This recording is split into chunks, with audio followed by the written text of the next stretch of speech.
OK, donc bonjour à tous. Mon nom est Yves Tremblay. Merci d'être là. On s'excuse pour les 12 minutes de retard, mais nous avons eu quelques petits problèmes techniques. Donc aujourd'hui, pour ceux qui sont fidèles à nos conférences depuis le mois de mars, vous connaissez déjà notre conférencier qui s'est déjà présenté à vous il y a quelques mois, en fait, dans les débuts de la pandémie COVID.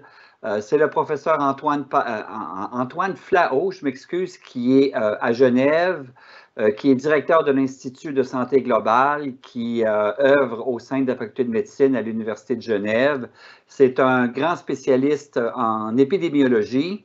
Et aujourd'hui, nous lui avons demandé de revenir afin de nous parler de la seconde vague.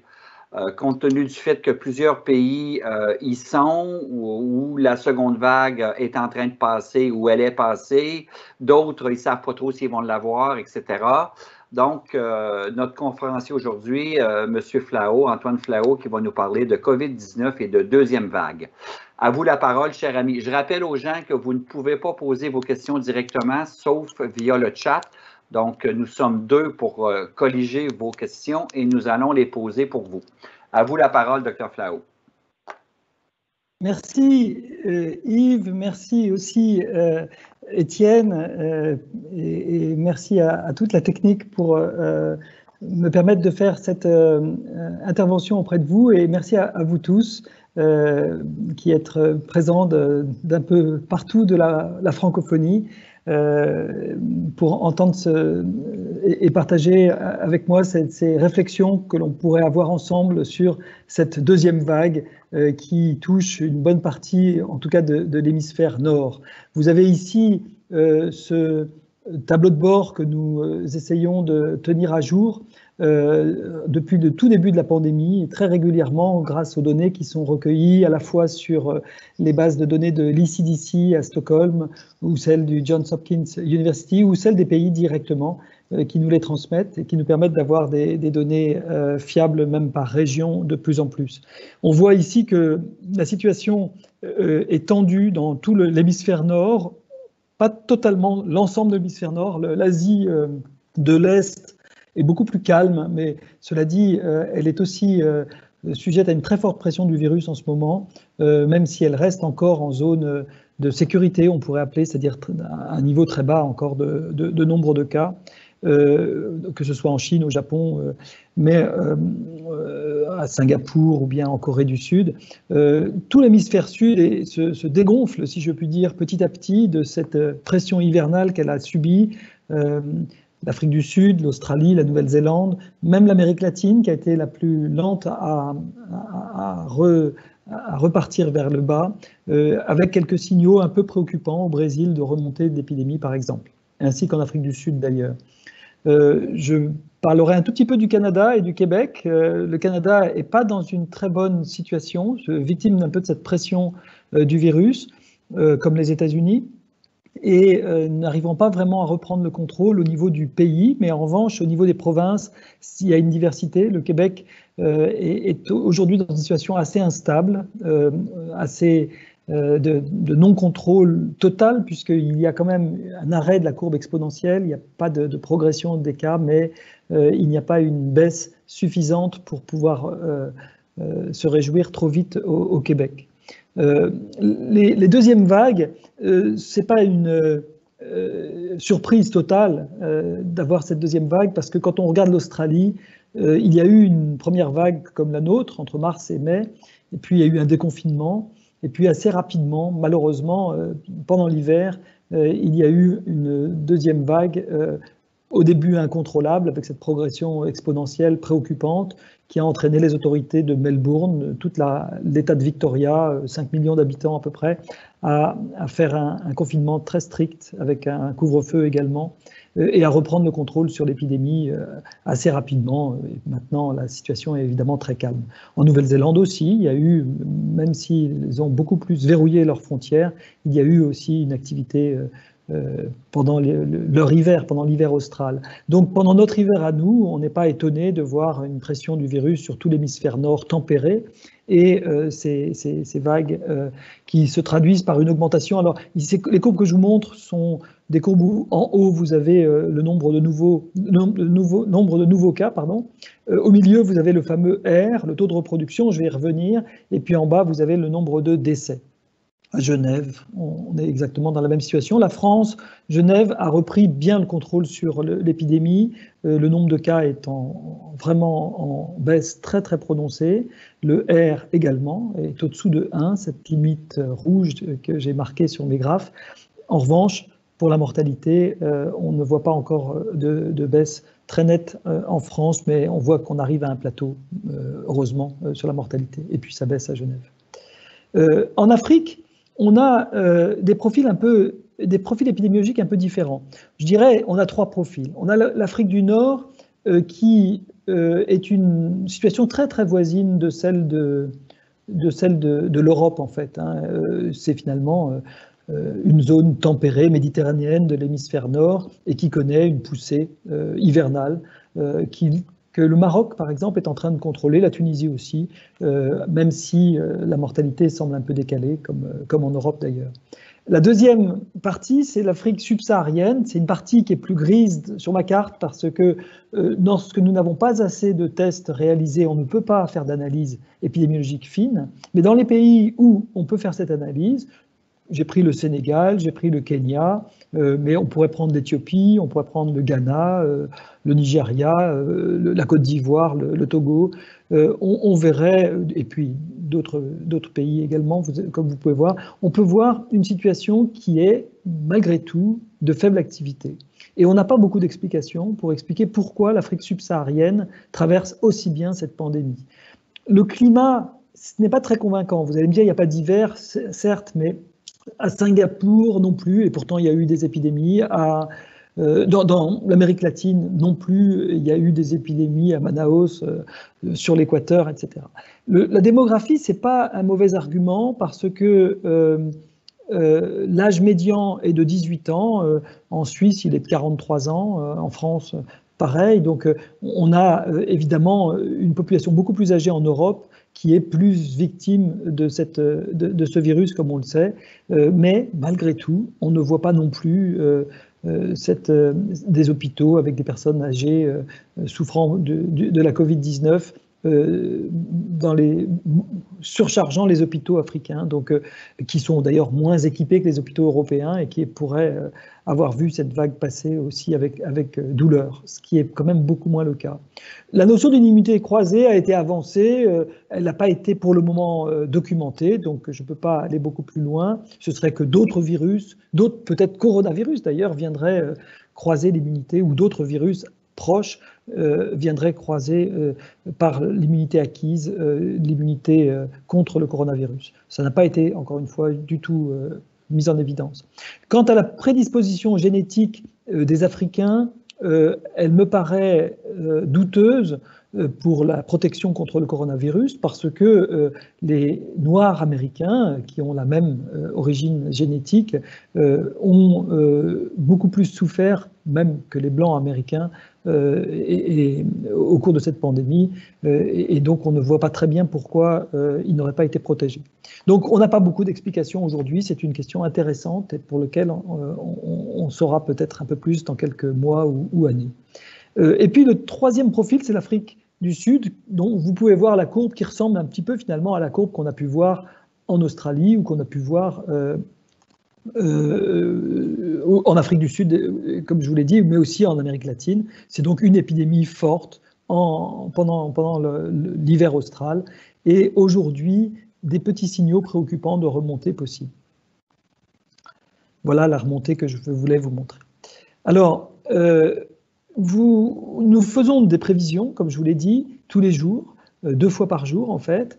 On utilise le plus gros ordinateur d'Europe, c'est un supercalculateur qui est basé à Lugano. Quand je dis on, c'est une collaboration avec les 2 écoles polytechniques fédérales de Lausanne et de Zurich et l'Institut que je dirige à Genève.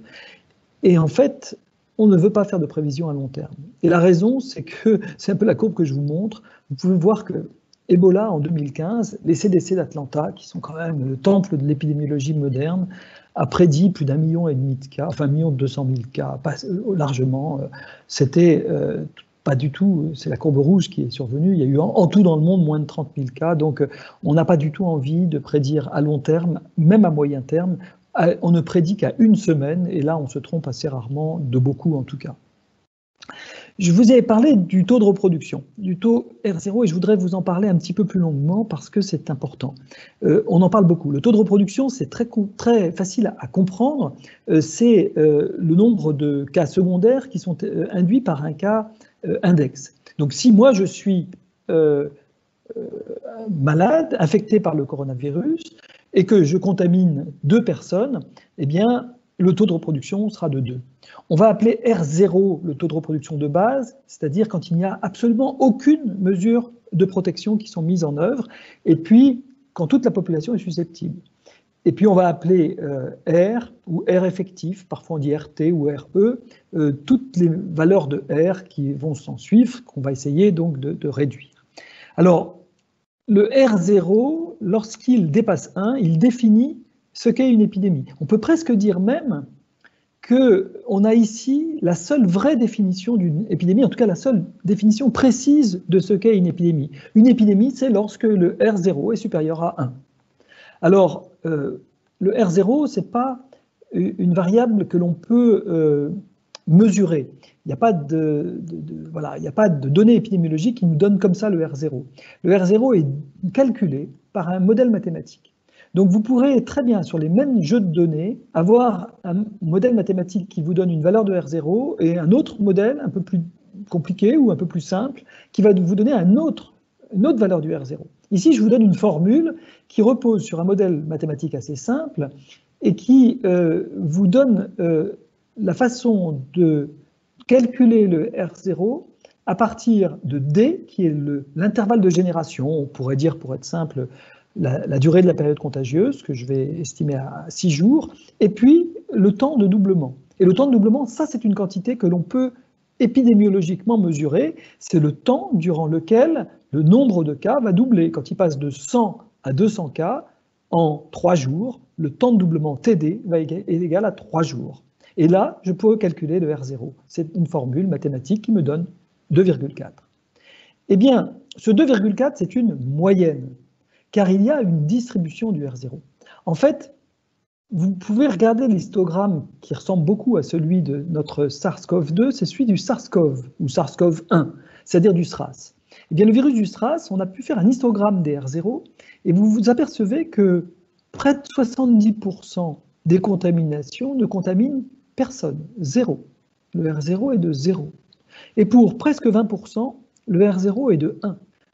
C'est-à-dire que pour contaminer plusieurs personnes, eh bien vous n'avez que entre 10 et 20% des personnes contaminées qui vont contaminer plusieurs personnes, c'est-à-dire qui vont être à l'origine de l'épidémie, puisque vous vous rappelez qu'on définit l'épidémie au-dessus de 1. Il n'y a que 10 à 20% des infectés qui sont les locomotives de cette pandémie. Alors, c'est très important parce que la recherche que l'on peut faire des contacts, il y a 2 méthodes. Il y a la méthode occidentale qu'on fait, je ne sais pas celle que vous faites dans votre pays, les uns ou les autres qui m'écoutez, mais la méthode classique, c'est on recherche les contacts des cas qui me sont rapportés. Ça s'appelle la méthode prospective. Et puis, mais simplement, vous vous rendez compte que là, vous faites pour 70% des cas qui vous sont rapportés, ça ne sert à rien, parce qu'ils ne vont contaminer 0 personne. Même s'ils ont 12 contacts, ils ne contamineront 0 personne dans 70% des cas. Et dans 20% des cas, ils ne contamineront qu'une personne, et donc ils ne contribueront en rien à la pandémie. Ceux qui contribueront vraiment à la courbe exponentielle de la pandémie, ils ne sont que 10 à 20%. Alors les Japonais ont trouvé, et puis en fait tous les peuples asiatiques, ont mis au point une méthode plus ingénieuse, qui se dit, mais dans le fond, il vaut mieux que je recherche les contacts du cas qui m'a contaminé, plutôt que mes contacts à moi, parce que la personne qui m'a contaminé, elle a déjà au moins contaminé une personne. Donc la probabilité qu'elle en contamine plusieurs est plus élevée que moi. Et on va donc essayer d'aller rechercher les cas qui ont contaminé, les cas rapportés de la vigilance de la veille sanitaire. En fait, ce que l'on veut, c'est aller chercher ce qu'on peut appeler les superpropagateurs, c'est-à-dire ces événements où il y a des grandes chaînes de transmission. Parfois, vous avez vu mon histogramme, il va vers l'infini, c'est-à-dire que parfois, une seule personne peut être à l'origine de 25, 30, 100, 1000 cas parfois. Ça s'appelle la surdispersion. Cette propriété, elle n'est pas partagée par tous les virus. Le virus de la grippe est beaucoup moins surdispersé que les coronavirus. Alors, quels sont les modes de transmission de ce SARS-CoV-2? Eh bien, pour permettre ces superpropagations, pour permettre ce type de surdispersion, il faut considérer 3 modes de transmission. Il y a les grosses gouttelettes de postillon. Alors, la grosse gouttelette de postillon, c'est celle que vous émettez quand vous toussez ou quand vous éternuez. Et parfois, quand vous parlez, avec notamment des consonnes comme le P ou le B en français, vous pouvez émettre des gouttelettes qui font un peu plus de 100 microns et qui donc retombent par gravité sur le sol ou bien éventuellement sur votre smartphone ou votre clavier d'ordinateur. Évidemment, la balistique, c'est quoi? C'est que ces grosses gouttelettes puissent venir vous contaminer. Si vous êtes à moins d'1,50 m de la personne qui les émet et qu'elle vous tousse ou qu'elle vous éternue en pleine figure, vous risquez, par vos conjonctives, vos narines ou votre bouche qui ne serait pas protégée, d'être infecté. Avouez que ce n'est pas très fréquent. Et qu'il suffit d'avoir la distance physique de 1,50 m pour s'en prémunir. La deuxième voie, c'est les petites gouttelettes de postillon. Qu'est-ce que c'est? C'est quand vous parlez. En fait, non, pardon.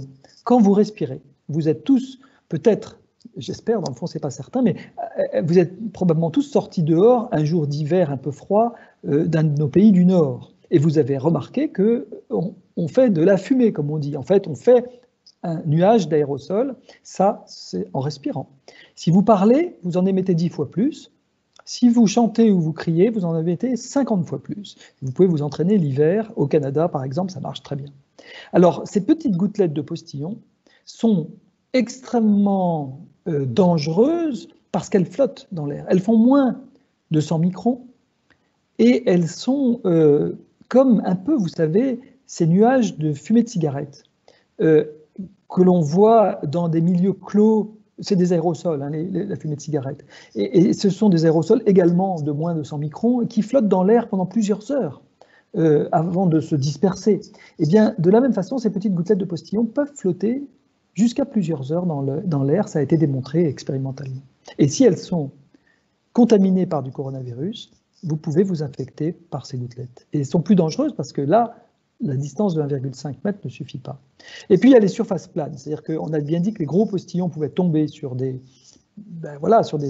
poignées de porte ou n'importe quelle surface plane et éventuellement être contaminantes. En fait, on n'a jamais démontré pour le moment que ça pouvait nous contaminer avec le coronavirus, mais il y a eu 25 essais randomisés sur différents virus respiratoires, notamment de la grippe, qui montrent que quand on se lave les mains de façon très intensive, eh bien, par rapport à ne pas se laver les mains de façon très intensive, on peut gagner à peu près 16%, c'est-à-dire diminuer le risque de transmission de 16%. Donc vous voyez ce qui reste aux petites gouttelettes et aux aérosols, probablement c'est une grande majorité, en tout cas dans les milieux fermés où vous risquez de vous contaminer. Je voudrais vous dire que on s'est beaucoup posé la question en français, est-ce qu'on doit dire le Covid ou la Covid? Et je pense que c'est la mauvaise question. La question, c'est est-ce qu'on doit dire la Covid ou les Covid? Parce que j'aime assez bien cette figure qui date un peu, parce qu'elle date de la première vague. Je n'ai pas encore la figure de la seconde vague. Je pense qu'elle sera un tout petit peu plus optimiste. Mais cette figure, elle nous montre une chose très intéressante, c'est qu'il n'y a pas une Covid, mais qu'il y en a au moins 3 et peut-être 4. Quand vous avez moins de 50 ans, vous conviendrez avec moi que vous êtes dans la zone verte de cette figure, que vous ayez ou pas des comorbidités, vous avez une chance de mortalité extrêmement faible et d'hospitalisation en soins intensifs extrêmement faible. Moindre, je dirais, qu'une infection respiratoire virale banale. Quand vous êtes au-delà de 50 ans, et si vous avez des comorbidités, et sachez que dans la série danoise que je vous présente ici, avec plus de 11 000 cas détectés positifs dans la première vague, plus de la moitié des gens de plus de 50 ans avaient des comorbidités. Donc, si vous avez des comorbidités entre 50 et 70 ans, vous avez une maladie qui ressemble, je dirais, au SRAS, c'est-à-dire que vous avez une mortalité qui peut atteindre facilement jusqu'à 10-11%. Et ça, c'est une maladie très grave, beaucoup plus grave que la grippe. Et si vous avez plus de 70 ans, vous arrivez dans une maladie d'une extraordinaire gravité, une maladie qui ressemblerait, vous en conviendrez avec ces chiffres, à ce que l'on a pu voir avec Ebola en Afrique de l'Ouest. Donc, je pense que c'est très important de voir cela, y compris même dans la perception que la population peut avoir du risque, parce que jusqu'à 50 ans, on peut concevoir qu'on n'a pas la même perception, et aussi pour comprendre pourquoi la démographie a pu protéger beaucoup en Afrique notamment. Alors, comment on fait pour lutter contre cette maladie? Imaginez-vous que l'épidémie, ce soit un véhicule en pente, raide, qui a besoin de freins, car si vous ne lui mettez pas les freins, eh bien, il descend, ce véhicule. Eh bien, les freins que l'on peut mettre, ne sont pas forcément tous des freins bloquants, mais en s'additionnant, ils vont finir par bloquer le véhicule. Ce sont les gestes barrières, ce sont les mesures de confinement, c'est le frein estival, les mesures environnementales, et c'est l'immunité et les traitements. Je vais revenir rapidement dessus. Les mesures barrières, maintenant que vous avez bien compris ce qu'était le R0, je vous donne une formule mathématique du modèle très simple dont je vous ai parlé tout à l'heure. Cette formule mathématique nous permet, je crois que je l'avais même présentée à la dernière présentation qu'on avait faite ensemble, elle permet de montrer que le R0, il est le produit de 3 paramètres. La probabilité de transmission, le nombre de contacts et le fameux intervalle de génération que j'ai appelé la durée de la période contagieuse. Eh bien, ces 3 paramètres, c'est là-dessus qu'on va avoir à agir pour riposter contre cette pandémie. Tous les États n'auront de cesse que de baisser le R0, de le contraindre au-dessous de 1. Ce que, en ce moment, le Canada n'arrive pas exactement à faire, mais que le Québec a commencé à réussir à faire, que la France a réussi. Ce soir, ils sont à 0,60 en France, et la Suisse aussi à 0,70. Et puis, la Belgique est probablement le pays qui a le plus bas taux de R0 aujourd'hui dans toute l'Europe, 0,55. Alors, qu'est-ce que l'on fait? Eh bien, on met en place divers leviers de frein, si je puis dire. Le frein des mesures barrières, le port du masque, la distance physique, tout ça réduit la probabilité de transmission, d'être plus en milieu extérieur qu'en milieu intérieur, ou de bien ventiler les espaces clos, ou d'être pas trop densément peuplé dans ces milieux clos, ou de ne pas s'y exposer trop longtemps, d'éviter de parler, de chanter. C'est ce que font les Japonais, par exemple. Les Japonais interdisent de parler dans les trains, par exemple. Bon. Ce sont les mesures barrières. Et puis après, il y a les mesures de confinement. Et comme les mesures barrières ne suffisaient pas, le R est reparti à la hausse un peu au-dessus de 1, mais pas à 3 comme il était au début de la pandémie. Il y a eu certainement un effet des gestes barrières, puisqu'on n'est jamais dépassé 1,5 aujourd'hui, que ce soit au Canada, aux États-Unis ou en Europe. Donc, on peut dire que ces mesures barrières ont fait une partie du chemin, mais pas suffisamment. 1,5, c'est énorme. Pour vous dire, la grippe pandémique par exemple, de Hong Kong ou la dernière du Mexique avait un R0 de 1,5. Donc, avec un 1,5, vous faites une magnifique pandémie, si vous me permettez l'expression. Autrement dit, c'est beaucoup trop, il faut baisser le R0 encore. Et donc, des mesures de confinement se sont additionnées. Et ces mesures de confinement, elles peuvent être strictes ou de semi-confinement, je dirais à la Suisse ou à l'allemande, ou d'autoconfinement, c'est un peu à la japonaise ou à la suédoise. Ces mesures de confinement, ce n'est pas un package unique, c'est plutôt des mesures, et vous prenez ce que vous voulez.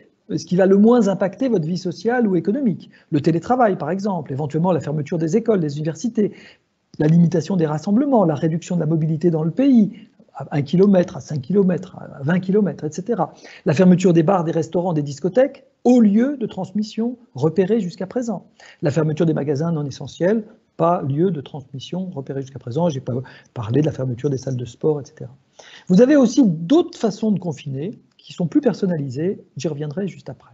Et puis enfin, vous avez le frein estival et environnemental, qui est un peu compliqué, c'est température, humidité, comportement, rayons ultraviolets, et puis aussi le frein de l'immunité. Alors c'est quoi le frein de l'immunité? Si vous avez des traitements, vous êtes très content d'avoir de pouvoir permettre d'éviter les transmissions et d'allonger l'intervalle de génération, de rétrécir pardon, l'intervalle de génération. Mais sinon, si vous n'avez pas de moyen de rétrécir la durée de la période infectieuse, si vous n'avez pas de vaccin, vous avez quand même un certain degré d'immunité qui s'acquiert. Je pense par exemple qu'aujourd'hui, à Paris ou à Genève, on ne doit pas être très loin des 25, peut-être même des 30% d'immunité dans la population. Et cela constitue un frein que l'on peut même modéliser et calculer, mais qui est quelque part un frein pas très très loin du frein estival. Le frein estival, ce n'est pas simplement la température et l'humidité de l'air, ça l'est peut-être, c'est peut-être aussi les UV, mais j'ai dit aussi que c'est des comportements. Pendant l'été, on est finalement plus souvent dehors, on aère probablement mieux ses locaux, etc.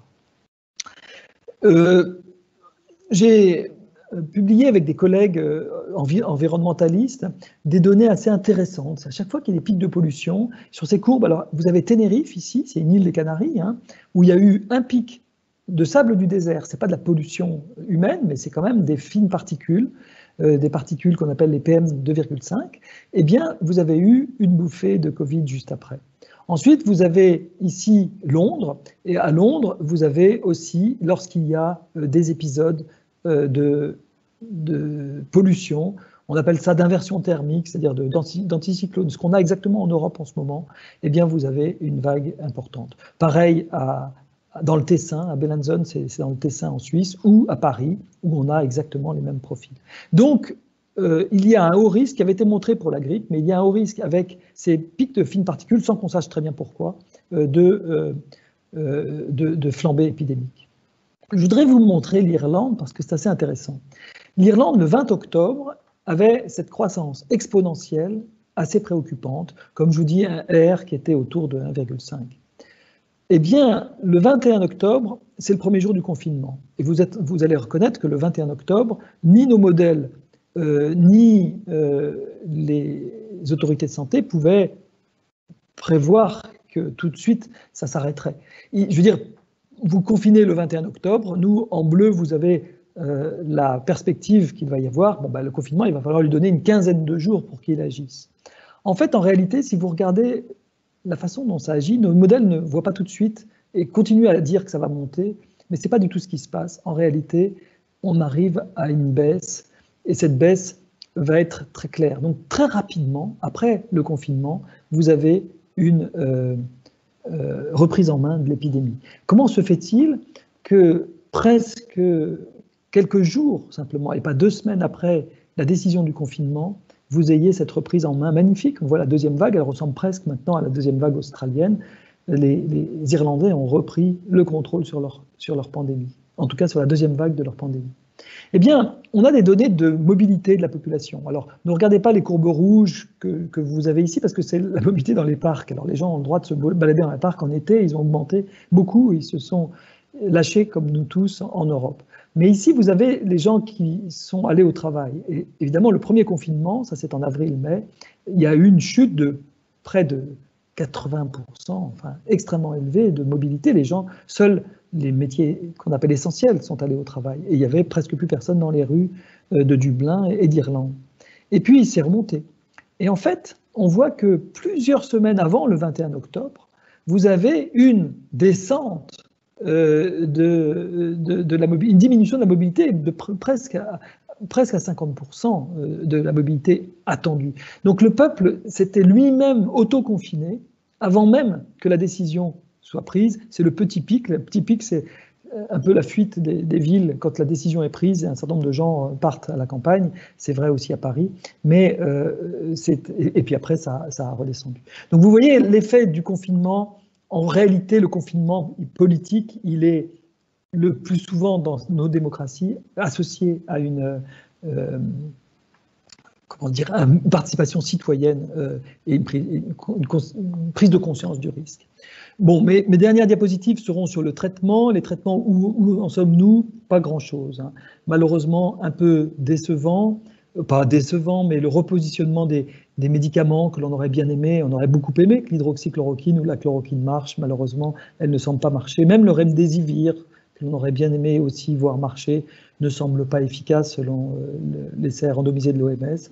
En orange, vous avez encore tous les espoirs qui sont sur ces médicaments qui sont en cours d'essai, mais pour lesquels on n'a toujours pas les résultats, donc on ne peut pas les utiliser en dehors d'essai. J'ai mis en surligné jaune les médicaments qui sont prometteurs. Non pas que les autres ne le soient pas, mais je n'ai pas de données sur les autres. La dexaméthasone, oui, clairement, elle a démontré son efficacité au jour d'aujourd'hui. Décubitus ventral, ventilation assistée, oxygène également. Ça, attention, je ne parle pas de quelque chose de minime. Hein. On a amélioré de 30%, au moins, peut-être 50%. C'est pour ça que je vous ai dit que ce que je vous ai montré comme tableau n'était probablement un peu pessimiste. Aujourd'hui, on a baissé beaucoup la mortalité en réanimation. Mais on n'a pas de nouvelles molécules antivirales. Il y a comme prometteur les anticorps monoclonaux que le président Trump avait reçus d'ailleurs, de Regeneron, qui sont prometteurs et qui sont d'ailleurs autorisés en autorisation temporaire d'urgence sur le marché américain et dont les essais montrent dans leurs étapes préliminaires des résultats intéressants. Les autres, anticoagulants, vitamine D, il faut attendre. Ce n'est pas du tout impossible qu'on ait des résultats intéressants dans les semaines ou les mois qui vont venir. Pour les vaccins, comme vous avez pu le voir, on a des résultats tout à fait intéressants pour les 2 vaccins génétiques. Alors, il y a 4 types de vaccins déjà. Il y a 150 candidats vaccins, il y en a une cinquantaine en cours d'essai, et il y en a 3 aujourd'hui dont les dossiers sont examinés par l'Agence européenne du médicament et par l'Agence américaine du médicament. Ces 3, alors les 4 types de vaccins qu'il y a, c'est 2 braves vaccins inactivés ou protéines purifiées.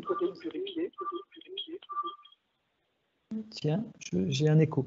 Alors, et puis, d'autre part, c'est les vaccins sur vecteur viral d'AstraZeneca, qui seraient à 70%, mais peut-être à 90% efficaces. Pourquoi je dis peut-être? Il faut vérifier les dossiers, on ne les a pas vus encore, mais le laboratoire indique que, un peu par serendipity, comme disent les Américains, un peu par le fait du hasard, ils se sont trompés de dose dans un des bras, et il y a un des bras qui a reçu de la demi-dose, puis après la dose complète. Et celui-là, il est arrivé à 90% d'efficacité. Donc ce serait comme ça qu'il faudrait le donner. Et puis il y a 2 vaccins génétiques par ARN messager. Donc c'est un ARN messager qui est enrobé d'une petite fine gouttelette de lipides qui ressemble à s'y méprendre à un virus et qui est donc attrapé par nos macrophages et qui produisent, parce que c'est un ARN messager, en utilisant notre machinerie cellulaire, la fameuse protéine spike. La protéine spike, c'est celle qui est notre trousseau de clés pour rentrer dans les cellules, enfin le trousseau de clés du virus, du coronavirus, pour rentrer dans les cellules. Eh bien, BioNTech, Pfizer ou Moderna ont des vaccins qui semblent extrêmement efficaces. Bon. Je n'ai pas encore parlé de Sputnik V, qui est aussi un vaccin sur vecteur viral que les Russes annoncent très efficace, mais dont il faudra voir le dossier d'enregistrement.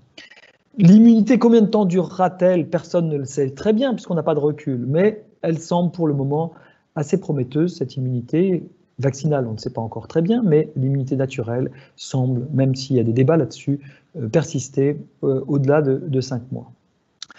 Ma dernière diapositive, en fait c'est l'avant-dernière, mais l'autre est plutôt une page de publicité, on va dire. Mais ma dernière diapositive, c'est quel scénario pour cet hiver? Eh bien, d'abord, on fait tout pour atteindre la zone de sécurité. Le président Macron, en France, a dit moins de 5000 cas en tout, ça fait à peu près 8 nouveaux cas pour 100 000 habitants. Nous proposons une zone de sécurité autour de 5 nouveaux cas, mais c'est arbitraire. Donc même 8, ce sera considéré comme une zone de sécurité. D'abord, l'atteindre. Deuxièmement, il faut réorganiser la stratégie de testing, tracing, isolating. Si vous avez été convaincu, il faudrait mettre la priorité sur la stratégie rétrospective. Aller chercher vraiment ceux qui diffusent l'épidémie. Troisièmement, il faudrait améliorer l'efficacité de l'isolement. Par exemple, faire des hôtels de confinement ou forcer d'une manière ou d'une autre les gens à s'isoler. C'est ce que essayent de faire les Français. C'est vrai que c'est pas simple, il y a quelques peuples qui y arrivent. En Suisse, on est assez efficace parce qu'on a une amende très élevée qui est très dissuasive. Pour la promotion, je dis de Suisse Covid, mais enfin ça c'est en Suisse, la promotion des applications informatiques, pardon, où que vous soyez, et qui sont, comme l'ont montré les Asiatiques, très efficaces pour permettre de retrouver les contacts. Et puis ensuite, il faudrait des études de séroprévalence, parce que l'immunité est très importante. Si vous avez une faible immunité, ce qui est possible dans certains pays, ou même à l'intérieur de pays, c'est possible dans certaines régions, si l'immunité est inférieure à 15%, alors il y aura un risque très élevé de rebond à l'arrêt du confinement et qui peut nécessiter la poursuite de ces mesures. Si vous avez une séroprévalence entre 15 et 30%, le risque sera modéré et il faudra certainement une très grande vigilance. Et c'est vrai que si vous êtes accompagné par une séroprévalence élevée, alors le risque de rebond sera faible et vous serez peut-être enclin à maintenir certes les mesures de barrière, mais à vous appuyer sur cette immunité de groupe pour promouvoir le télétravail, le téléenseignement, mais peut-être pour réouvrir les bars, les restaurants, éventuellement en vous assurant qu'ils sont bien ventilés. On peut installer des capteurs de CO2 qui permettent très facilement, ils sont équipés de diodes, vert, jaune, orange ou rouge, et lorsque c'est vert, on est au-dessous de 800 ppm, alors il n'y a aucun souci, on peut se dire qu'on est, enfin c'est pas qu'il n'y a aucun souci, mais on a en tout cas une salle bien ventilée. Il faut ensuite mettre des masques, garder les distances, ne pas être trop nombreux, pas parler, voilà. Donc, mais on ne peut pas garder le masque dans un bar ou dans un restaurant en permanence, mais en revanche, on peut assurer une ventilation qui soit efficace. Voilà, donc ma dernière diapositive, comme je l'ai dit, c'est plutôt une sorte d'affiche pour l'éducation et la promotion de la santé. C'est de dire, si elle est en anglais, vous m'en excuserez, mais pour éviter la transmission, j'aime assez bien parce que d'un côté, il y a pour éviter, puis de l'autre côté, qu'est-ce qu'on doit faire en positif? Ce qu'on doit éviter, c'est les endroits trop bondés, intérieurs, mal ventilés, sans distance physique, où on y reste longtemps, au moins plus d'un quart d'heure, où on n'est pas masqué, et où on parle, et où on chante, où on crie.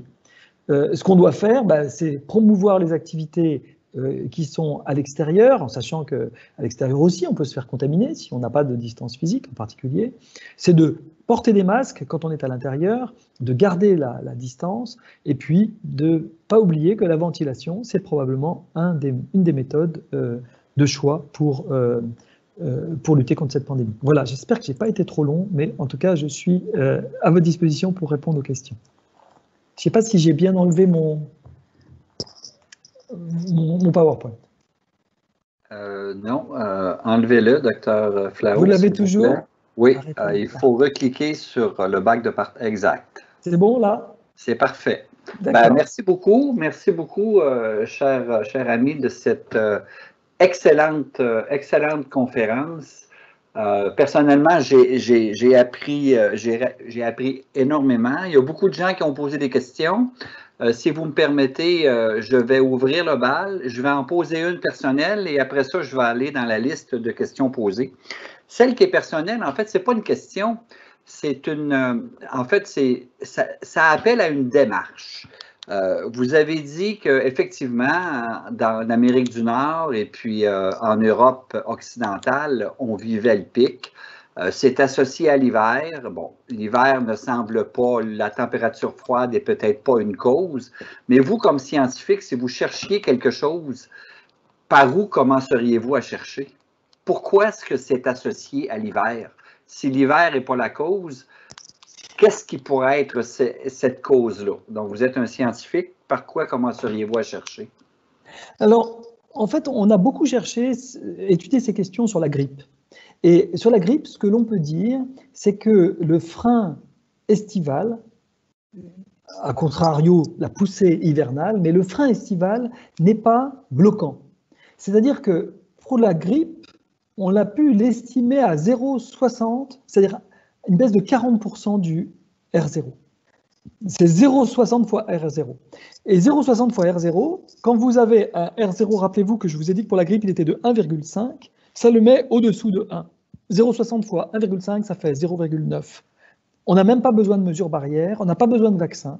Pour la grippe, en été, on n'a jamais d'épidémie. En revanche, on part de beaucoup plus haut avec le coronavirus. On part de 3.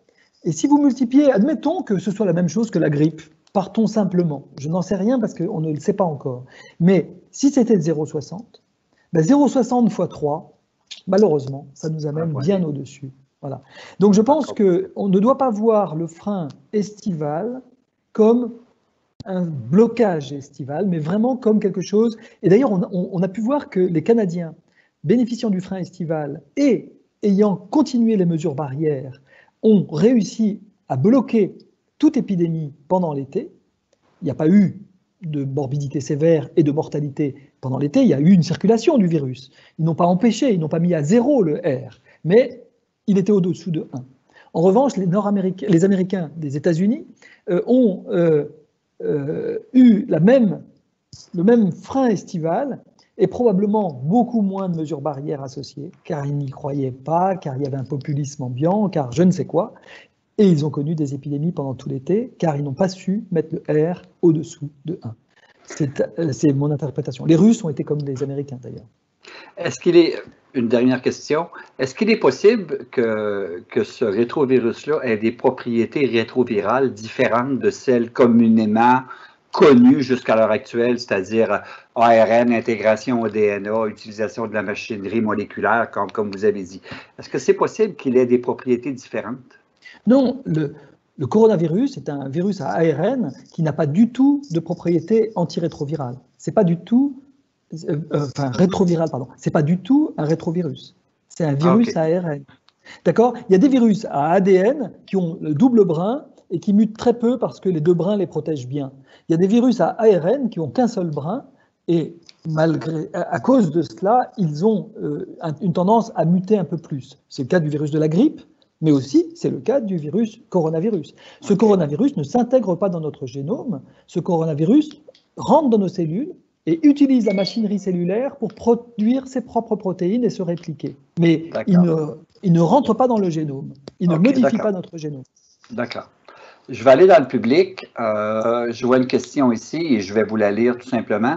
S'il faut 75% de vaccination pour assurer une immunité collective, il est envisageable que certains gouvernements rendent obligatoire à terme la vaccination contre les COVID-19 par des biais.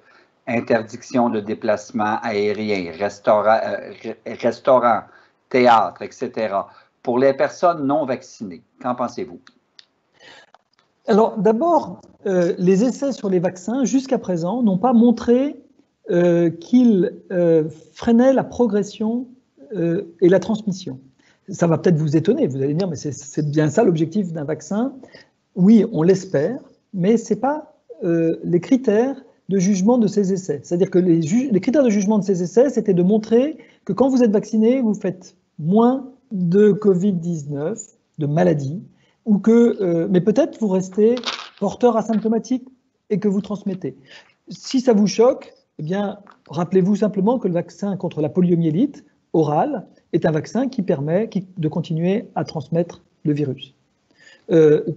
Pardon, le vaccin, non pas oral, justement, le vaccin oral bloque la transmission, mais le vaccin injectable, qui est un vaccin inactivé, lui, en revanche, permet de continuer à transmettre le virus. Vous avez, avec des gens vaccinés contre la polio, des épidémies de polio parce que ces gens vaccinés n'avaient que le vaccin injectable inactivé. Donc, il n'est pas du tout acquis aujourd'hui que le vaccin contre le coronavirus va bloquer complètement la circulation du virus. On l'espère bien, on a plutôt des indications positives, mais on ne le sait pas.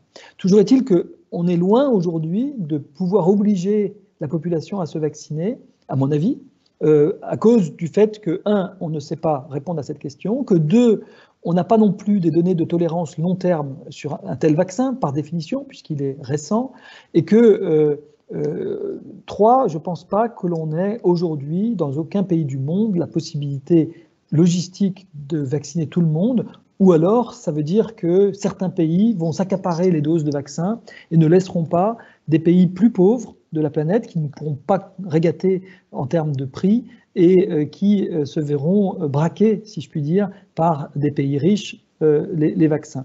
Vous savez que l'OMS recommande que les pays ne prennent pas plus de 40% de leur population vaccinée. Ils préféreraient que ce soit 20%, parce qu'à 20%, on pourrait vacciner le monde entier très rapidement pour le segment des gens à très haut risque. Ce qui ne serait donc pas, dans un premier temps, une mesure de barrage contre la progression de l'épidémie, mais vraiment une mesure de protection des personnes à risque, comme on le fait en Occident depuis très longtemps pour la vaccination antigrippale. Étienne, est-ce que tu veux poser une question? Alors, on ne t'entend pas, Étienne. On ne t'entend pas, Étienne. Il faut que tu...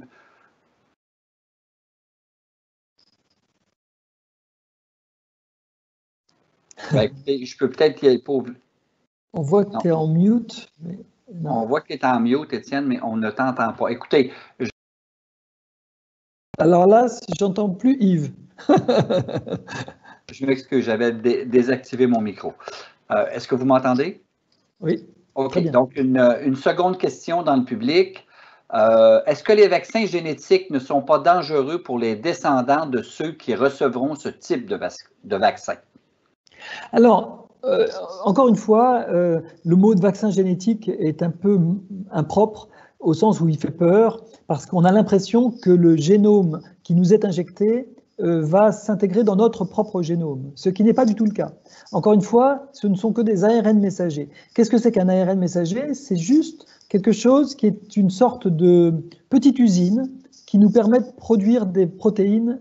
C'est nous-mêmes qui allons produire la protéine spike. Vous avez vu que j'ai montré un autre type de vaccin qui est la protéine spike. On peut vous injecter la protéine spike et vous allez faire des anticorps contre cette protéine spike et donc contre le coronavirus.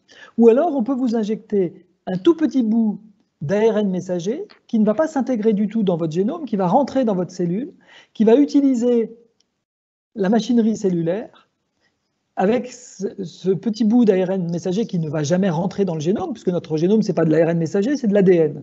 Il ne va jamais pouvoir rentrer dans l'ADN. Mais cet ARN messager va pouvoir utiliser la machinerie cellulaire, les ribosomes, etc., et les acides nucléiques que nous avons dans nos cellules, pour créer des protéines, qui est la protéine spike. Et ce petit gène du coronavirus va créer la protéine spike et cette protéine spike va générer l'immunité que l'on espère contre le coronavirus. Donc il n'y a aucune... L'ARN messager est détruit en 2 ou 3 jours. C'est d'ailleurs pour ça qu'on fait une réinjection de rappel une deuxième fois, en général 2 semaines plus tard. Donc il n'y a pas d'intégration de cet ARN messager dans notre génome. OK. Je vais y aller avec une autre, à moins qu'Étienne soit capable de s'exprimer. Étienne? Oui, si vous m'entendez, oui. Oui, on t'entend bien. Mon cher ami. Ah, merci. Mais, Antoine, je voulais revenir un petit peu en arrière. Je t'ai entendu plusieurs fois et tu l'as écrit dans des interviews. Tu préconises plutôt qu'une méthode prospective, une méthode rétrospective vis-à-vis des cas contacts. C'est-à-dire, non pas s'intéresser aux gens que toi, en tant que malade, tu as pu contaminer, mais au contraire, savoir qui t'a contaminé en amont. C'est bien ça. Exactement. Alors, ma question, elle est peut-être un petit peu, peut-être un peu difficile. Si on prend les chiffres des moments de contagiosité, et je vois il y a un article qui est paru il y a quelques jours dans le Lancet Microbe à propos c'est une méta-analyse à partir de 79 études. 95% des personnes développent la maladie dans les 11 jours qui suivent la contamination. C'est-à-dire qu'il faut 11 jours entre le moment où on est contaminé et le moment où on développe la maladie. Alors, je peux t'arrêter, Étienne? Oui. En réalité, oui, j'ai lu cette méta-analyse, mais en réalité, il faut bien lire. Je trouve que la phrase est un tout petit peu ambiguë. En fait, 97, toute la durée d'incubation tient entre 2 et 11 jours, et 12 jours, quoi. C'est-à-dire que tout le monde tient entre 2 et 12 jours, mais c'est pas 97% sont à 12 jours, tu comprends? Ah oui. C'est 97. D'accord. C'est cumulatif. Il n'y a pas besoin d'aller au-delà de 12 jours. C'est ça que veut dire cette publication. Voilà. Ne vous embêtez pas au-delà de 12 jours. On disait 14 au départ, mais non, on s'en fout. 12 jours, on a tout le monde. Donc, c'est pas 12 jours pour tout le monde, c'est la limite. Voilà. Oui, c'est ça. C'était ça qui me troublait dans cet article. Ben, j'avais mal compris alors. D'accord. Oui. À ce moment-là, oui. Parce que, en effet, si c'était 12 jours pour tout le monde, on était fichu. Mais là, en revanche, il faut bien se dire que comme c'est de 2 à 12 jours, l'intérêt de la méthode prospective, et les Japonais le disent très bien, c'est qu'en fait, si vous avez une bonne veille sanitaire, ce qui est le cas très clairement des pays du Nord en tout cas, vous allez avoir les gens arriver, les premières personnes des clusters, de ces méga clusters, arrivent dès le 2e jour. Et donc, très tôt, vous pouvez le repérer. Et si vous n'arriviez qu'au 14e jour, ça n'aurait évidemment pas d'intérêt. Et donc, on n'a pas besoin d'aller, on peut vraiment espérer couper au 2e ou au 3e ou peut-être au 4e jour la plupart des clusters par la méthode prospective. Rétrospective, okay. Pardon. Très bien. Alors, le deuxième point, la deuxième question que je voulais soulever, j'entendais ce matin Arnaud Fontanet, qui est épidémiologiste à l'INSERM, qui disait que la seule façon, et ça a été une phrase qui a été retenue toute la journée, la seule façon de contrôler cette pandémie d'ici l'automne prochain, c'est d'arriver à un taux de vaccination de 80% de la population. Est-ce que tu es d'accord avec cette affirmation? Alors, non, pas tellement en fait, parce que pour affirmer cela, il faudrait penser que toute l'immunité acquise naturellement n'aurait servi à rien. Et personnellement, j'ai beaucoup de doutes que cette immunité ne serve à rien.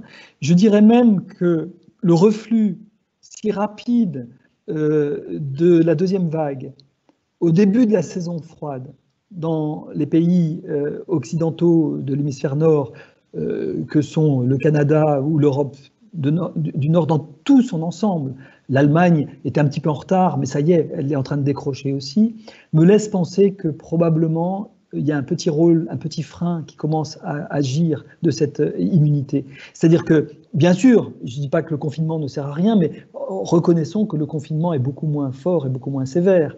Reconnaissons aussi qu'aucune des vagues n'a démarré à 3. Je veux bien que les gestes barrières soient appliqués par tout le monde avec beaucoup de respect, mais par exemple les Suédois qui appliquent très peu de gestes barrières, qui continuent d'ailleurs à monter, le fait est qu'ils n'ont pas confiné et qu'ils en payent un peu les conséquences aujourd'hui, mais malgré tout, ils ne sont pas à 3, et donc je pense qu'il y a quand même un petit rôle d'immunité. Et si ce rôle de l'immunité se confirme, alors on aura déjà fait un premier pas, on aura déjà peut-être à la fin de l'hiver, 30%, 35% de la population qui sera naturellement immunisée, et il faudrait vacciner jusqu'à 60 ou 70% d'immunité complète, c'est-à-dire peut-être encore 35 ou 40%. Simplement, ce n'est pas tellement cela qu'on est en train de vouloir faire, on est en train de vouloir protéger les personnes à risque pour éviter que la maladie soit mortelle.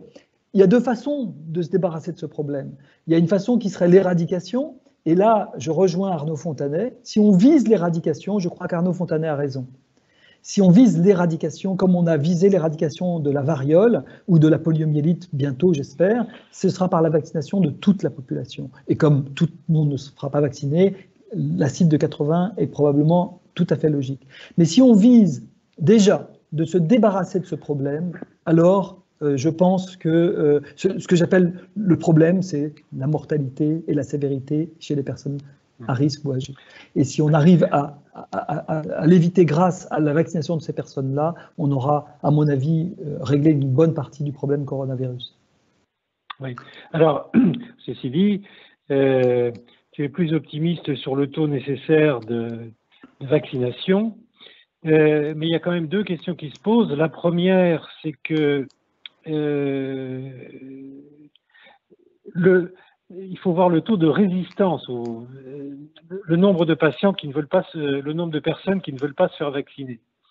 Il est très élevé en France. Je ne sais pas ce qu'il est au Canada, mais en France, il est très élevé. Et il y a une étude qui vient de paraître, qui est parue dans The Conversation de ces jours derniers, qui montre qu'en Afrique en particulier, le taux de personnes qui ne voudraient pas se faire vacciner, c'est une étude qui porte sur 3 ou 4 pays, est encore plus élevé. Il serait de 60 à 70%. Donc, vouloir effectivement atteindre 80% de vaccinés, ça devient quasiment impossible. C'est ça la difficulté. Oui, moi je suis pas très. C'est vrai que je suis pas très préoccupé par ça. Je dirais presque que 50% des Français veulent se faire vacciner, mais rappelez-vous que l'OMS aimerait que pas plus de 20% des peuples du Nord se vaccinent. Je crains beaucoup plus le contraire. Je crains l'engouement, je crains entre guillemets, parce que l'engouement pour le vaccin va créer une pénurie pour ceux qui en ont besoin. Je trouve que j'étais frappé de voir que cet hiver, il n'y a jamais eu un engouement très fort pour le vaccin contre la grippe, sauf cet hiver. Les gens ont voulu beaucoup se vacciner contre la grippe. Mais du coup, on a vu que des personnes âgées n'ont pas pu se faire vacciner contre la grippe.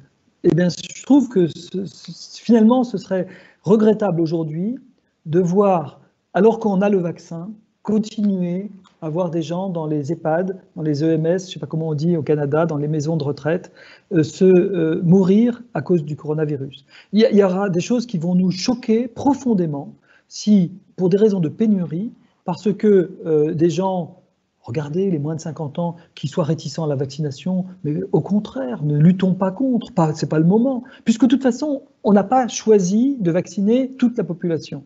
Si on n'a pas décider. Le vrai problème va se poser, je pense, chez les personnels de santé.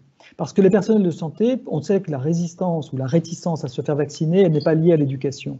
Les infirmières, les médecins peuvent être tout à fait réticents à se faire vacciner. Et pour vous dire, on peut le comprendre. C'est pas irrationnel. On a trop tendance à stigmatiser les gens en disant qu'ils sont obscurantistes, mais dans le fond, quand vous avez moins de 50 ans aujourd'hui, que vous n'avez pratiquement aucun risque de quoi que ce soit, de mourir avec ce coronavirus, est-ce que vous avez envie de prendre un vaccin à ARN messager qui est le premier de sa génération pour tous les vaccins disponibles sur le marché?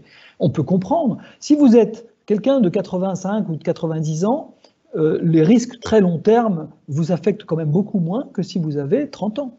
Donc je crois qu'il y a un certain rationnel aujourd'hui à être un peu prudent et à dire j'attends de voir ce qu'on va me raconter sur ce vaccin. Donc, à mon avis, il ne faut pas s'en inquiéter trop, pas outre mesure, et il faut plutôt se dire que ce qui est important, c'est que toute la planète puisse bénéficier de ce vaccin s'il est une personne à haut risque, et peut-être si c'est un personnel de santé ou en charge des personnes âgées. OK. Yves, je te laisse reprendre la liste des questions. Merci, Étienne. D'accord. J'ai un commentaire en ce qui concerne l'engouement du vaccin pour la grippe. Je ne sais pas en Europe comment ça s'est passé, mais ici, on voyait des publicités, en fait, des publicités disant que, écoutez, si vous ne connaissez pas les symptômes, éliminer une cause certaine, puis si vous êtes encore malade, ça sera la COVID. Donc, ça a certainement contribué à ce que les gens se fassent vacciner en masse pour la grippe. À ce moment-là, les symptômes classiques de la grippe étant éliminés, si vous êtes encore malade, vous avez des chances que ce soit la COVID. Ça fait peut-être partie de l'équation qui pourrait expliquer l'engouement. J'aimerais ça aller du côté des commentaires des gens parce qu'il y a beaucoup de commentaires et là, je vais essayer de les ramasser en ce qui a trait à la séroprévalence. La première des choses, on se demande comment on la connaît. La deuxième des choses, on se demande si il y a une question qui touche ça directement. Est-ce qu'on a une idée ou une hypothèse de la séroprévalence en Afrique subsaharienne qui est passée aussi bien à travers les vagues des COVID? Et puis, c'est OK pour le moment. Alors, merci Yves pour ces questions. La séroprévalence, c'est une étude qui n'est pas très difficile à faire, puisque c'est une étude qu'il faut concevoir un peu comme un sondage politique. Le sondage politique, on prend un échantillon représentatif de la population et on demande est-ce que vous êtes pour ou est-ce que vous êtes contre? Pour un tel ou contre? Bon. La séroprévalence, vous prenez un échantillon de la population qui vous intéresse, ça peut être éventuellement d'une ville, ça peut être d'une région, ça peut être d'un pays, et cet échantillon, il peut faire 500 personnes ou 1000 personnes, et vous allez calculer la proportion de gens qui ont des anticorps, des IgG contre le coronavirus. Il y a des tests aujourd'hui, si vous avez 1000 sérums, c'est bon. Si vous êtes ce qui est un peu compliqué, c'est de trouver des prélèvements, de constituer un échantillon représentatif. Sur le plan logistique, ce que j'ai raconté était facile, ça peut être compliqué sur le plan logistique ou même pratique. Vous avez en général des banques de sang. Et si vous avez une banque de sang où vous avez 1000 sérums, vous pouvez regarder les anticorps contre le coronavirus. C'est biaisé, c'est pas représentatif, c'est pas tous les âges, d'accord, mais au moins ça va vous donner un premier exemple. Il y a des gens, par exemple, toutes les femmes enceintes sont obligées de laisser, en France en tout cas, un échantillon de sang qui va être détruit par la suite, mais qui est pour pour la séroprévalence de la toxoplasmose, c'est légal. Hein. Toute femme enceinte, bon, vous avez ici une banque de sang de femmes enceintes qui, certes, ne sont pas représentatives, on va me le dire, etc. Mais si vous regardez chez ces femmes enceintes, quelle est la séroprévalence du coronavirus, comme de toute façon, vous pouvez faire ça de façon anonyme, de toute façon, vous allez jeter le tube à la fin, prenez, au lieu de les jeter, faites la séroprévalence. Vous pourriez avoir dans chaque ville, dans chaque endroit, une séroprévalence qui vous guiderait dans votre action politique. Quand on voit le coût des confinements et le coût que je vous raconte, je me dis, il n'y a pas photo, ça vaut le coup d'avoir une séroprévalence.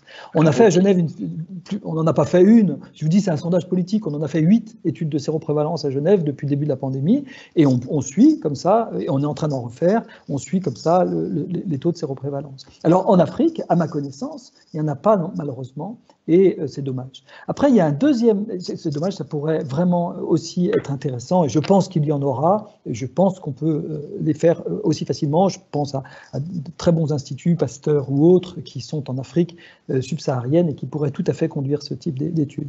Et puis, la dernière remarque que je voudrais faire, c'est que, à défaut d'études de séroprévalence, il y a la modélisation mathématique. Et autant je ne suis pas pour la modélisation mathématique dans la prévision long terme, ce qu'on appelle le forecasting, long-term forecasting, autant pour ce qu'on appelle le no-casting, c'est-à-dire de prédire ce qu'il y a aujourd'hui. Grâce à la modélisation mathématique, eh bien, ça marche très bien. Et les modèles mathématiques de l'Imperial College, comme ceux de l'Institut Pasteur, ont été très performants en Europe, en France, pour dire voilà la séroprévalence par région. Donc, ils ne calculent pas la séroprévalence, c'est du rétrocalcul, c'est par une technique de rétrocalcul, ils calculent combien de gens ont été immunisés par des calculs de modélisation mathématique. Et comme ils n'essayent pas de prédire à très long terme, ils ne se trompent pas trop, et ils ne se sont pas trop trompés au printemps quand ils ont fait des prévisions de séroprévalence pour la France. Il y a eu après des études qui ont été faites de part et d'autre, qui ont à peu près confirmé les prédictions de ces modèles faites au printemps. OK. J'aimerais aller dans les questions collectives. Il y a une question d'une collègue de l'Université de Montréal, Dr Hélène Boisjoli, qui était doyenne de la faculté de médecine, qui pose cette question. Quels sont les taux d'immunité collective actuellement sur les différents continents ou dans différents pays ou dans les différents pays?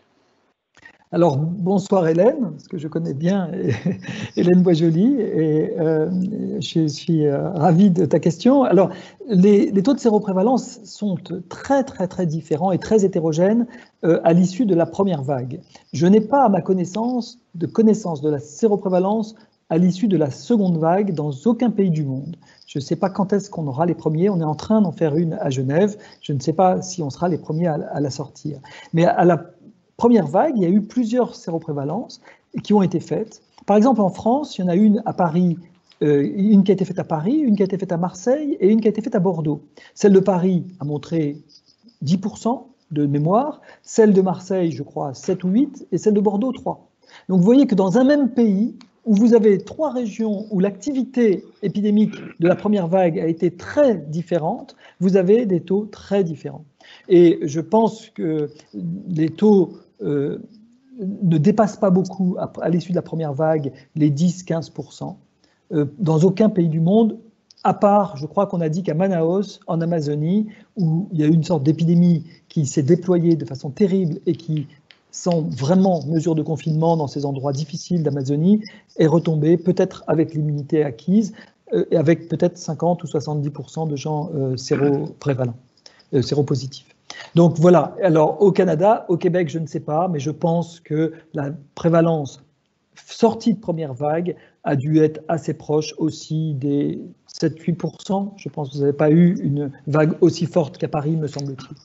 Maintenant, je ne l'ai pas mesuré, je ne sais pas si vous avez eu des gens qui l'ont mesuré, et il est probable que tout l'été où le virus a circulé, plus maintenant la vague hivernale, vous ayez une séroprévalence qui est augmentée. OK. Oui, une question de Philippe Juvin. Est-ce qu'on a une idée du profil des supercontaminateurs, ces 10 à 20% qui ont un R0 si élevé? C'est une question importante, puisqu'on s'intéresse à eux en priorité. Alors bonjour Philippe aussi, je suis très honoré de votre présence les uns et les autres. Et alors en fait, c'est une très bonne question parce que c'est un peu romantique l'histoire des supercontaminateurs, hein, si vous me permettez cette expression. On ne retrouve pas, dans bien des cas, les supercontaminateurs, à tel point qu'on préfère de plus en plus parler d'événements de superpropagation ou de supercontamination. Super spreaders events, disent les Anglais. Et super spreader events, c'est de se dire, je me suis contaminé dans ce restaurant, dans cette salle de sport, dans cette chorale, dans cet abattoir, dans cet auditoire d'université. Ça n'est pas de me dire c'est un tel qui m'a contaminé, parce qu'on ne le retrouve pas le plus souvent, parce que c'est stigmatisant, culpabilisant et pas nécessaire. En revanche, l'événement de superpropagation, il a toujours un peu le même profil. C'est un endroit clos, bondé, où il y avait une mauvaise ventilation, où les gens n'ont pas pu tenir les distances physiques, où les gens sont restés longtemps et où les gens n'ont pas appliqué les mesures barrières. C'est pratiquement toujours cela. Et c'est là où on va retrouver les superpropagations. Et le profil du superpropagateur a été un petit peu dessiné, non pas par les services de police, mais c'est quoi son profil? C'est quelqu'un qui est, évidemment, vous comme moi, probablement il n'y a pas de caractéristiques génétiques particulières du superpropagateur, c'est quelqu'un qui juste est au mauvais endroit au mauvais moment. Il est dans la chorale de Neuchâtel, c'est arrivé récemment, il y a eu plus de 100 cas, petite ville, petite bourgade paisible de Suisse romande, et il est à ce moment-là malade, asymptomatique, sans symptômes, en fait présymptomatique, pardon, c'est-à-dire qu'il n'a pas de symptômes du tout à ce moment-là, mais il est ultra contaminant. 2 jours plus tard, il va faire des symptômes, et on saura qu'il était contaminant et qu'il était dans cette chorale où aucun geste barrière n'a été appliqué, où les gens n'y croyaient pas. Vous savez, on n'y croit pas, ça pas moi, même pas peur. Et on chante, et on chante, et on fait... Vous savez, quand vous chantez, 50 fois plus d'aérosols que quand vous parlez, que quand vous respirez. Donc, la contamination a été flambante. Je voudrais rebondir sur la même chose parce que ce que vous venez de dire finalement, c'est que ce qu'il faut rechercher, ce sont plus les endroits que les gens lorsqu'on parle des supercontaminants, mais comme dans la plupart des cas, ils vont être difficilement identifiables, ben, on est obligé de revenir sur le dépistage en masse, même si on a que 10 à 20% de ces gens-là qui sont contaminants. On est quand même obligé d'en dépister beaucoup plus pour être capable de les cibler, ces 10 à 20%-là. Alors, ce que font les Japonais, ou les Coréens, ou les Taïwanais, c'est un succès incroyable. Ils sont devant la Chine continentale, ils sont devant le tsunami et ils arrivent à bloquer tout. Que font-ils? Ils ne font pas beaucoup de tests. Ils font très peu de tests. Les Japonais et les Taïwanais ont fait beaucoup moins de tests que nous. En revanche, quand ils testent massivement. Vous avez un cas qui vous est rapporté. Vous vous moquez complètement de ces contacts. Vous vous concentrez sur qui l'a contaminé. Et cette personne, vous vous apercevez qu'il y a 2 ou 3 endroits possibles. Vous vous focalisez sur le premier, c'est un restaurant. Vous convoquez tout le staff qui était à ce moment-là présent. Vous convoquez tous les convives qui étaient à ce moment-là présents. Et vous faites un test rapide à tout le monde. Et dans les 30 minutes, vous avez le résultat pour tout le monde. Et là, quand il y a des gens qui sont positifs, vous les isolez. Et vous les isolez avec, en effet, fermeté. Et ce que font les Coréens en plus, c'est qu'ils utilisent beaucoup les traces digitales, ce que nous ne pouvons pas faire en Occident aussi facilement. Et eux, c'est une très grande démocratie, hein, la Corée du Sud, c'est pas du tout une dictature, c'est pas un régime autoritaire non plus. Singapour est un régime autoritaire, mais pas la Corée du Sud, ni le Japon. Ils disent, franchement, quand vous nous dites qu'on est intrusif, mais vous êtes sacrément liberticide avec vos confinements où vous assignez à résidence des gens qui n'ont rien fait. Nous, c'est pas qu'ils ont fait quelque chose, mais ils sont positifs, ils sont porteurs du virus. C'est uniquement cela que l'on isole. On est liberticide pour une toute petite fraction de la population et ça a très peu de conséquences économiques et sociales. Donc, voilà, on a des cultures, y compris légales, différentes, éthiques et légales assez différentes, mais on peut les discuter. Toujours est-il que, en s'aidant de ces traces informatiques, ils arrivent à retrouver aussi un très grand nombre de personnes qui auraient pu être en contact avec ces événements de superpropagation. Et ça les aide bien. Mais même si on ne s'aide pas de cela, on peut probablement retrouver un grand nombre de ces événements de superpropagation dans un bon nombre de cas. On peut aussi, c'est ce qu'on est en train d'envisager en Suisse, sous-traiter aux applications informatiques, qui quand même existent, le côté traçage prospectif. Pour ne pas l'abandonner complètement, c'est toujours bien de trouver des gens qui seraient éventuellement positifs et de les isoler. Donc on pourrait sous-traiter aux applications le traçage prospectif et se concentrer presque exclusivement, en tout cas en grande priorité, sur le traçage rétrospectif.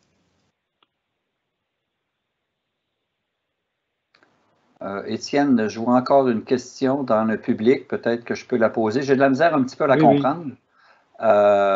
Mais juste avant de poser cette question-là, j'aimerais juste revenir sur virus ARN et puis rétrovirus. La différence entre les deux, c'est que le rétrovirus a une polymérase qui lui permet de s'insérer dans le génome, puis d'après ça, de se transformer en DNA, puis d'être produit par la machinerie moléculaire ADN de la cellule. Exactement. Ceci étant dit, je vais poser la question que je vois ici. Je ne la comprends pas très bien, j'espère que je ne me tromperai pas. Est-ce que l'immunité attendue et acquise par la vaccination serait plus importante que l'immunité acquise par la maladie? Si, c'est une bonne question. Je pense qu'aujourd'hui, on n'a pas la réponse à cette question. On n'a pas toutes les clés sur l'immunité parce qu'il faut du temps pour comprendre l'immunité. Regardez, le vaccin de la fièvre jaune, maladie ancestrale. Le vaccin contre la fièvre jaune, excellent vaccin d'ailleurs, un vaccin vivant, atténué. Eh bien, au tout début, on revaccinait tous les 10 ans. Et puis maintenant, on s'est rendu compte qu'il n'y a jamais eu de fièvre jaune hémorragique chez quelqu'un qui a été vacciné. Donc on dit la vaccination est pour toute la vie. Vous avez une seule dose de vaccin pour toute la vie. Donc, la coqueluche, c'est presque le contraire. On croyait tous qu'on était vaccinés contre la coqueluche parce qu'on l'avait été dans notre enfance. Et combien d'entre nous, avec nos enfants ou nos petits-enfants, on a refait des coqueluches par la suite. Donc il faut des rappels maintenant de coqueluches. Donc je dirais que l'immunité, c'est quelque chose non pas qui évolue, mais c'est les connaissances qui évoluent. Enfin, l'immunité évolue bien entendu, mais en plus les connaissances évoluent aussi. Et au jour d'aujourd'hui, on n'a pas véritablement, je pense, nulle part, de clés pour dire que l'immunité acquise par le vaccin sera une immunité de qualité inférieure ou supérieure à celle acquise par la maladie. On ne sait même pas totalement si le fait d'être asymptomatique confère une immunité moindre en termes de protection que le fait d'avoir été symptomatique, voire même d'avoir été un cas sévère. On a plutôt cette intuition, les médecins auront rapidement cette intuition de se dire plus le cas est sévère et plus probablement on a une immunité protectrice. Il est possible, si on est optimiste, de se dire qu'on a pu avoir une forme asymptomatique, ne donnant pas d'élévation d'anticorps, donc je dirais invisible, et d'être totalement protégé contre le virus. Mais ça n'est pas démontré aujourd'hui. Étienne, je te laisse poursuivre. Non, je ne vois pas d'autres questions, et puis il est 54, 55, peut-être que c'est le moment de conclure, mais étant donné, Yves, que tu as un micro plus fonctionnel que le mien, je te laisserai le faire. Ben écoute, on t'entend très bien, hein, tu peux conclure. On t'entend très bien. Écoute, en tout cas, je crois que c'était une mise au point qui était importante parce que effectivement, on entend beaucoup de choses à l'heure actuelle concernant le vaccin, l'immunité, etc. Et je pense que Antoine, tu nous as beaucoup éclairé sur tous ces points. Tu as également corrigé des chiffres que j'avais indiqués tout à l'heure et qui finalement étaient faux. Enfin, j'avais mal lu les papiers. C'est ça l'intérêt, c'est que la littérature est extrêmement abondante et on a parfois du mal à s'y retrouver. Et les interprétations sont parfois un peu difficiles. Donc, Antoine, un grand merci pour cet exposé extrêmement clair. Je pense qu'il y aura, comme d'habitude, non seulement il y a eu des participants, mais comme d'habitude, il y aura beaucoup de podcasts qui sont écoutés. La dernière fois, il y en a eu 700 quand même, hein, c'est pas rien. Voilà. Donc, un grand merci Antoine, et puis, en espérant qu'on n'aura pas l'occasion de refaire une conférence sur la pandémie Covid-19 au printemps, mais après tout, qui sait? On sera toujours en tout cas heureux de t'accueillir. Merci beaucoup. Merci. Une dernière chose, Antoine, tu acceptes, parce que la conférence a été enregistrée, donc tu acceptes qu'on la mette sur le site en utilisant le lien de l'AUF que tu as déjà reçu. C'est le même lien que tout le monde a pour les conférences. Peut-être que Katinka pourrait retourner le lien à tout le monde là, éventuellement. Bien sûr. En tout cas, merci à tous. Merci à tous les participants aussi et à vos questions. Et puis, merci beaucoup, Étienne et Yves, pour d'une part la préparation de cette session et puis votre gentillesse et votre efficacité. Merci à Katinka pour la partie technique qui a été un petit peu difficile au début et qui s'est très rapidement avérée très efficace. Merci Antoine. Portez-vous bien. Au revoir à tous. Au revoir à tous. Merci.